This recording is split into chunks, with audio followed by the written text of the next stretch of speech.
सिझेई रखि पियाज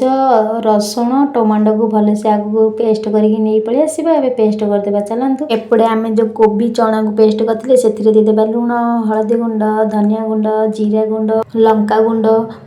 पकई आगु भलसे हाथ में मिक्स करदेबा मिक्स कर देखो आमर ए बेटर रेडी एबे चलतु से पत्ता कोबी जो पाखुड़ा को नहीं जावा एबे से लगी आम आपको सीझे नरम हेले पेस्ट देले भितर रही साइड देखो आपको एमती पूरा माने फोल्ड करदेबा फोल्ड करके सबुतक एमती पुर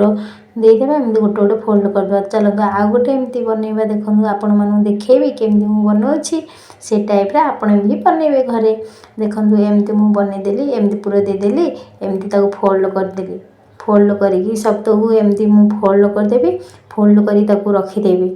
आपण भी एमती बनइबे घरे केमती लागुछि मते कमेंट बॉक्स रे कहिबे आउ हाँ आपण मैंने जब नुआ थे ताहले सब्सक्राइब करदे प्लीज प्लीज आ गोटे लाइक करदे देखो सबुतक मुझे पूरा कर फोल्ड करके सब रखीदी एवं गोटे कढ़ई में मुझे पा नहीं हाल्का सा गरम हो सारापर देखो ताकू मुझे गोटे माने थाली स्टील ट्रे एमती रखीदी रखी ढांकण देकर 5 मिनिट सीझेबा छाद देखो एपटे आमर सीझीगला भलसे बाहर को बाहर करदे से कढ़ई पुणी तेल देदेबा पानी बाहर करके तेल देदेबा रसुण काटिक रखी पकईदेली आगु जो आम पेस्ट करते पियाज रसुण टमाटो सब प्यूरी पकईदेबा से हल्दी गुंड लंका गुंड जीरा गुंड मसला गुंड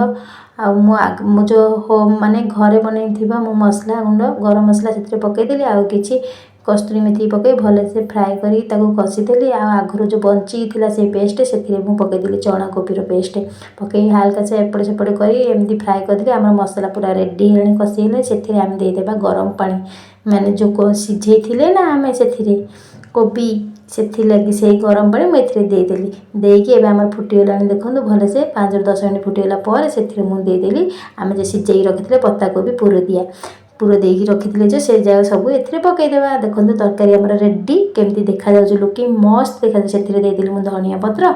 देकी बाहर को बाहर कर देखो केमती देखा जाए आपण भी एमती घरे बन खाइबे मते कमेंट कहिबे केमती लागिला आ वीडियो भल लगी लाइक करदेबे रही जय जगन्नाथ।